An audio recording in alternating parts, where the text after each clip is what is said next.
ओम मे ही सूर्य सहस्रांशो तेजो राशि जगतपते अनुकंपयमाम भक्त्या गृहणार्घ्यम दिवाकरः। नमस्कार, जय माता दी, जय श्री कृष्णा। प्रिय दर्शकों, आप सभी का हमारे इस महत्वपूर्ण कार्यक्रम में बहुत बहुत स्वागत है। सूर्य सिंह राशि परिवर्तन करेंगे, या फिर कह सकते हैं कि सूर्य गोचर सिंह राशि। सिंह राशि में जब सूर्य जाएंगे तो सूर्य मूल त्रिकोण के होते हैं, स्वग्रही होते हैं, यानी सूर्य का सर्वोपरि रिजल्ट सिंह राशि में प्राप्त होता है। हालांकि कर्क राशि से धनु राशि तक जब सूर्य होते हैं तो सूर्य दक्षिणायन हो जाते हैं। दक्षिणायन सूर्य कहीं ना कहीं उत्तरायण सूर्य की अपेक्षा निर्बल होते हैं। निर्बल होने का कारण यह होता है कि देवताओं का रात्रि काल इसे कह सकते हैं, और रात्रि में सूर्य का जो प्रभाव होता है वो थोड़े से कमजोर हो जाता है। इसीलिए आप देखेंगे कि सिंह राशि या सिंह लग्न के जो जातक होते हैं वो बड़े सौम्य होते हैं, और लड़ाई झगड़ों से कहीं ना कहीं वो अपने आप को दूर रखने का जीवन में प्रयास करते हैं। शांत स्वभाव के व्यक्तित्व उनके अंदर पाया जाता है। हालांकि सिंह राशि में मूल त्रिकोण के होने के कारण सूर्य विशेष पावरफुल होंगे। राशि चक्र के पंचम भाव में सूर्य का आगमन होगा, और इस सूर्य का सभी 12 राशियों पर क्या क्या प्रभाव पड़ने वाला, इसे समझना बहुत जरूरी है। सबसे पहले हम मेष राशि के बारे में बात करेंगे। सूर्य का राशि परिवर्तन मेष राशि वाले जातकों के लिए विशेष विद्या बुद्धि की विकास का समय रहेगा। इस समय में मेष राशि वाले जातकों के पारिवारिक आपसी रिलेशन से बेहतर होते चले जाएंगे, और सूर्य का जो प्रभाव रहेगा मेष राशि वाले जातकों के लिए सही बॉस के साथ, पिता के साथ या फिर सरकार के साथ सही समन्वय बनाने में आपको शानदार सफलता प्राप्त होगी। नए जॉब की या फिर जॉब में बड़ी इंक्रीमेंट, पद, पोजीशन, प्रतिष्ठा, प्रमोशन की प्राप्ति, या फिर कह सकते हैं कि गारमेंट्स का कारोबार, मेडिसिन का, और होटल मैनेजमेंट, होटल से संबंधित कारोबार, तमाम ऐसे व्यापारों में कारोबार करने वाले मेष राशि वाले जातकों के लिए सूर्य का पंचम भाव में जाने का मतलब होता है कि ये आपको विशेष तरह से उच्च स्तरीय वर्ग के लोगों का विशेष सहयोग प्राप्त करवाएगा, और यहाँ पर आप शानदार इसका अपने जीवन में लाभ देख सकते हैं। ये समय रहेगा 17 अगस्त 2021 से लेकर के 17 सितंबर 2021 तक। ये टोटल एक माह का सूर्य सिंह राशि गोचर का फलादेश आपके जीवन में प्रभावित आपको करने वाला है। वृषभ राशि, वृषभ राशि वाले जातकों के लिए सूर्य का आगमन चतुर्थ भाव में सिंह राशि में होगा, और चतुर्थस्थ सूर्य जो होता है कहीं ना कहीं थोड़े से आपको भूमि, भवन, क्रय विक्रय से संबंधित सावधानी रखनी होगी। माता और घर के महिलाओं के सेहत स्वास्थ्य का विशेष केयर करना होगा, और बड़ी इन्वेस्टमेंट से आपको करने से पहले आपको तमाम चीज़ों को सोचना समझना बहुत जरूरी होगा। इस समय अवधि में आपको सरकार के गाइडलाइंस का बिल्कुल भी किसी तरह से उल्लंघन नहीं करना चाहिए, अन्यथा सरकार के साथ आपके तालमेल में कमी आ सकती है। मिथुन राशि, मिथुन राशि वाले जातकों के लिए सूर्य पराक्रम में आएंगे सिंह राशि यानी तीसरे घर में, और सूर्य के सिंह राशि में आगमन का मतलब होता है यहाँ पर सूर्य, बुध और मंगल ग्रह की भी युति रहेगा कुछ समय तक। 17 अगस्त से 17 सितंबर तक का समय है। इस समय में मिथुन राशि वाले जातकों के लिए भाग्य का पूरा सहयोग मिलेगा। सरकार के माध्यम से आपको विशेष तरह का सहयोग मिल सकता है, और यदि आप किसी गवर्नमेंट जॉब या किसी बड़ी जॉब की अपेक्षा में आप मेहनत कर रहे हैं, कंपटीशन की तैयारी कर रहे हैं, तो यहाँ पर आप शानदार सफलता की ओर देख सकते हैं, शानदार सफलता की एक कल्पना कर सकते हैं। और जब आप किसी चीज़ की कल्पना करते हैं तभी आपको वहाँ पर सफलता की प्राप्ति होती है, यानी कि इच्छा शक्ति आपको प्रबल करने की आवश्यकता है। सूर्य आपके भाग्य को ताकतवर बना रहे हैं, और आपको विशेष तरह से पराक्रमी बनाए रखेंगे, यानी इस समय अवधि में आप पूरी 100% अपनी वर्किंग पावर का इस्तेमाल आप कर पाएंगे। कर्क राशि, कर्क राशि वाले जातकों के लिए द्वितीयस्थ सूर्य होने के कारण से पारिवारिक कुछ जिम्मेदारियों का आपको सामना करना पड़ेगा। बेहतर तरीके से अपने परिवार के समन्वय को, वातावरण को बनाने का आपको विशेष प्रयास करना होगा, और इस समय अवधि में आप किसी विशेष कार्य सिद्धि के लिए परिवार से दूर जा सकते हैं, या फिर इसके कुछ ऐसे परिणाम आप कह सकते हैं कि कुछ ऐसा स्थानांतरण आपको मिल सकता है जिसकी आपने कल्पना भी नहीं की। और आपको अचानक परिवार से दूर जाने की परिस्थिति आपके सामने आ खड़ी हो सकती है। यहाँ पर आपको थोड़े से अपने वाणी, अपनी प्रेजेंटेशन को बेहतर बनाने का आपको विशेष प्रयास करना होगा, अन्यथा आपके रिश्तों में तनाव बढ़ने लगेगा। सिंह राशि वाले जातकों के लिए बेहद शानदार समय है। देश और विदेश दोनों जगहों पर आपके रिलेशनशिप बेहतर होते चले जाएंगे। इस समय अवधि में आप लंबी दूरी यात्रा का कोई निर्धारण कर सकते हैं या कोई योजना बना सकते हैं, या फिर किसी विशेष कार्य सिद्धि के लिए आप विदेश भी जा सकते हैं। इस समय में आप मानसिक संतप्तता महसूस करेंगे, यानी मन में थोड़ी सी उद्वेग बनेगा, मन आपका चंचल होगा, परंतु सफलताएं इतनी मिलती चली जाएंगी इस पूरे माह में कि आपको इस समय का पूरा संतुष्टिप्रद अपने जीवन में रिजल्ट प्राप्त होने वाला है। कन्या राशि वाले जातकों के लिए देखा जाए तो द्वादश भाव में सूर्य, ये आपको विशेष जिम्मेदारी और कुछ अनावश्यक खर्चों का सामना करवाता है। यहाँ पर आपको ये ध्यान रखना है कि सरकार के माध्यम से कोई चालान आपको ना मिले या कोई पनिशमेंट ना मिले जिसके माध्यम से आपके खर्चे हो जाएं, व्यय हो जाएं। कुछ ऐसे महत्वपूर्ण प्रोजेक्ट हैं जिनमें रुकावट थी और उन रुकावटों को दूर करने के लिए आपको कोई बड़ी इन्वेस्टमेंट की प्राप्ति हो सकती है और वो इन्वेस्टमेंट के माध्यम से अपने प्रोजेक्टों को आप फिर से स्टार्टअप कर सकते हैं। लेकिन नेचुरली तरीके से, यदि सामान्य तरीके से कोई चीज़ हो रहा है तभी उस चीज़ को आगे बढ़ाएं, कि कोई विशेष प्रयास न करें।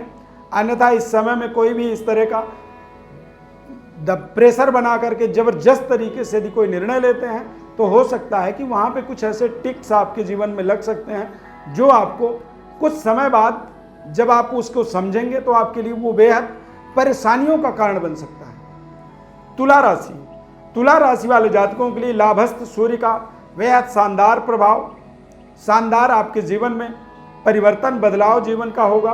पारिवारिक सुखद वातावरण मिलेगा और सरकार से उच्च स्तरीय वर्ग से आपको पर्याप्त इंक्रीमेंट मिल सकता है, धन लाभ हो सकता है और छोटे भाई बहनों का विशेष आपको इस समय में सहयोग मिल सकता है। पारिवारिक सुखद वातावरण की प्राप्ति होगी और परिवार में कुछ नए सदस्यों का आगमन भी इस समय में हो सकता है, जैसे कि कोई नए नन्हे मुन्ने संतान का जन्म हो जिसके कारण से परिवार का सुखद अनुभव की प्राप्ति आपको संभव है। वृश्चिक राशि वाले जातकों के लिए दशमस्थ सूर्य और मंगल का कुछ समय तक यहाँ पर प्रभाव रहेगा। बुध भी यहाँ पर कुछ समय तक रहेंगे, हालांकि मंगल अस्त रहेंगे, परंतु ये तीनों ग्रहों की युति आपके जीवन का एक बेस्ट मोमेंट आप कह सकते हैं। 17 अगस्त से 17 सितंबर तक इस समय में आपको इतना कुछ मिलेगा, इतना कुछ आपके जीवन में होने वाला है जो आपके लाइफ लॉन्ग भविष्य को बेहतर सुनहरा बनाने में आपको सहयोग बन जाएगा। यह आपके जीवन का एक यादगार, इस समय अवधि को आप अपने जीवन के इतिहास में गोल्डन अक्षरों में लिख सकते हैं। ये बेहद ताकतवर समय आपका रहेगा। धनु राशि वाले जातकों के भाग्य में सूर्य के आगमन का मतलब होता है कि भाग्येश आपका दिग्बली हो जाएगा, भाग्य जग जाएगा। महत्वपूर्ण कार्य यानी अगले 1 महीने आपके जीवन के इस तरह का समय है कि अपने कई सालों के प्रोजेक्ट को आप यहाँ पर पूरा कर पाएंगे। भाग्य का पूरा सहयोग मिलेगा। हालांकि पिता के साथ में आपके थोड़े से तालमेल का अभाव होगा। इस समय में पितरों की कृपा या पितरों का आशीर्वाद का अभाव होगा। यहाँ पर आपको सूर्य को जल देना बहुत जरूरी होता है, अन्यथा पिता और पिता तुल्य लोगों के साथ में आपके तालमेल में कमी आ जाती है। मकर राशि वाले जातकों के लिए अष्टम में सूर्य का आगमन, अष्टमेश सूर्य। हालांकि सूर्य और चंद्रमा को कोई अष्टम षष्ठ द्वादश का कोई दोष नहीं होता है, परंतु अष्टमेश होने के नाते अष्टम में जब बलवान होते हैं, ताकतवर होते हैं, तो मकर राशि वाले जातकों के लिए ये समय विशेष केयरिंग कह सकते हैं, विशेष इसका सुरक्षा आपको करना जरूरी होगा। और यहाँ पर आप सूर्य देव की विशेष आराधना पूरे 1 माह तक करते चले जाएं, अन्यथा ये आपके आत्मबल को कमजोर करेंगे। आपको सूर्य ग्रह के प्रभाव से आपके पिता के सेहत स्वास्थ्य में कमी कह सकते हैं महसूस होगी और आपके मनोबल के अंदर नकारात्मकता का बढ़ावा होगा। तो यहाँ पर जब आप सूर्य की आराधना करेंगे तो अष्टमेश ग्रह अष्टम में जाकर के जो नकारात्मक फल दे सकते हैं उनसे अपने आप को बचा सकते हैं। ड्राइविंग सावधानी पूर्वक करें, चोट चपेट एक्सीडेंट जैसी समस्याओं का सामना करना पड़ सकता है और सरकारी कर्मचारियों के किसी भी कार्य पर हस्तक्षेप, दखल अंदाजी ना करें, अन्यथा वहाँ पर आपके लिए विशेष तरह के कठिनाइयों का निर्माण हो सकता है। मोटी चालान आपकी कट सकती है या फिर कोई मोटी पनिशमेंट आपके जीवन में यहाँ पर इस समय अवधि में प्राप्त हो सकता है, जो कि आपके लिए हानिकारक साबित हो सकता है। कुंभ राशि वाले जातकों के लिए सप्तमस्थ सूर्य के आगमन से व्यापारिक उच्च स्तरीय डेवलपमेंट कह सकते हैं मिलेगा। हालांकि सूर्य ग्रह जिस जगह में जाते हैं वहाँ पर, या फिर कुंभ राशि के अनुसार देखेंगे तो सूर्य सप्तम में जब जाते हैं तो यहाँ पर कई बार आप अपने व्यापार के अंदर जितनी पराक्रम कर रहे थे उसमें थोड़ी सी कमी महसूस कर सकते हैं। व्यापार में उच्च स्तरीय जो लिंक है वहाँ पर थोड़े से रिश्तों में तनाव महसूस करेंगे। और जीवन साथी के साथ, चाहे आप पुरुष हैं या महिला हैं, आपको अपने जीवन साथी के साथ में थोड़े से जो रिलेशनशिप है वहाँ पर थोड़ी सी कमी आएगी। और ताकतवर बने रहने के लिए सूर्य का आपको पूजा, सूर्य को जल चढ़ाना, सूर्य के मंत्रों का जप करना आपके लिए इस समय में बेहद महत्वपूर्ण रिजल्टों से जुड़ने का एक जरिया बन सकता है। इसीलिए आपको अगले 1 माह विशेष सूर्य की आराधना करनी चाहिए। आदित्य हृदय स्तोत्र का पाठ करें, सूर्य त्राटक करें, सूर्य नमस्कार करें। ऐसे तमाम विधि हैं जिनके माध्यम से अपने जीवन में सूर्य का सकारात्मक फल प्राप्त कर सकते हैं। मीन राशि वाले जातकों के लिए सूर्य का 6ठे भाव में आगमन हो जाना, और सूर्य वैसे भी जन्म पत्रिका में देखेंगे मीन राशि वाले जातकों के लिए तो षष्ठेश होते हैं। षष्ठेश 6ठे भाव में सूर्य के आगमन का मतलब होता है कि आप बेहद कॉन्फिडेंट रहेंगे। पुराने से पुरानी जो बीमारी थी वो आपकी ठीक हो जाएगी, और इस समय में सरकार के माध्यम से आपको विशेष सहयोग मिल जाएगा। न्यायालय में आप विजयी हो जाएंगे, और पुराने जो कर्जे ले रखे थे, जो आपके कर्ज आपको दुखदाई बन रहे थे, आपके लिए कष्टकारक बन रहे थे, उन कर्जों का आप देखेंगे कि यहाँ पर अचानक निराकरण हो गया। अचानक वो कर्जे आप निपटारा कर पाएंगे और कर्ज मुक्त जीवन जी पाएंगे। ये समय अवधि आपका शानदार परफॉर्म करने का है। 17 अगस्त से 17 सितंबर तक सूर्य सिंह राशि में रहेंगे। ये बेहद एक गोल्डन मोमेंट कह सकते हैं मीन राशि वाले जातकों के लिए। प्रिय दर्शकों, सूर्य ग्रह हमारे जीवन में हमारे आत्मबल के कारक होते हैं। पिता पुत्र या माता पिता के संबंधों के भी कारक माने जाते हैं। सूर्य यदि प्रभावित होते हैं तो हमें हार्ट से संबंधित कफ, और जो शरीर के अंदर फीवर होता है, बुखार, यानी हमारे शरीर के अंदर जो जठराग्नि होती है, पाचन शक्ति को प्रभावित करते हैं। और सूर्य सिंह राशि में जब रहेंगे तो ये हमारे जीवन के सभी सूर्य के प्रदत्त जो रिजल्ट हैं, परिणाम हैं, उन परिणामों में हमें शानदार सफलता की प्राप्ति होती है।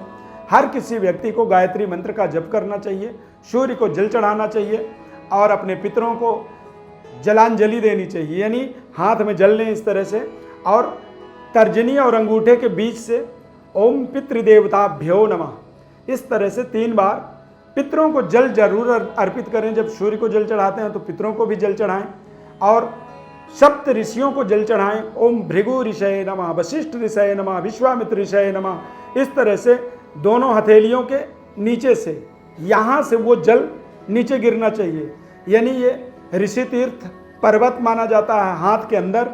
यहाँ पर से ये पितरों का एक कारक भाव होता है। जब यहाँ से हम जल को नीचे गिराते हैं, और ये जो उंगलियों के अग्रभाग से जब हम ये देवताओं का, उंगलियों का हमारा ये जो हिस्सा होता है, ये देवताओं का स्थान माना जाता है। इसीलिए देवताओं को हम जो जल चढ़ाते हैं वो ऐसे करके चढ़ाते हैं, सूर्य को हम जल चढ़ाते हैं ऐसे।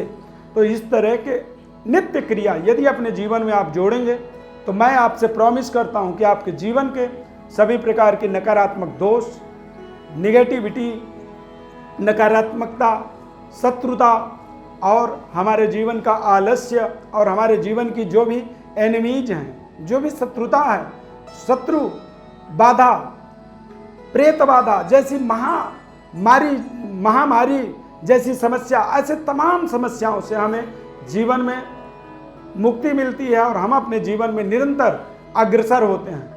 ये कार्य यदि आप 1 महीने भी करेंगे ना, तो आपके चेहरे की चमक बदल जाएगी।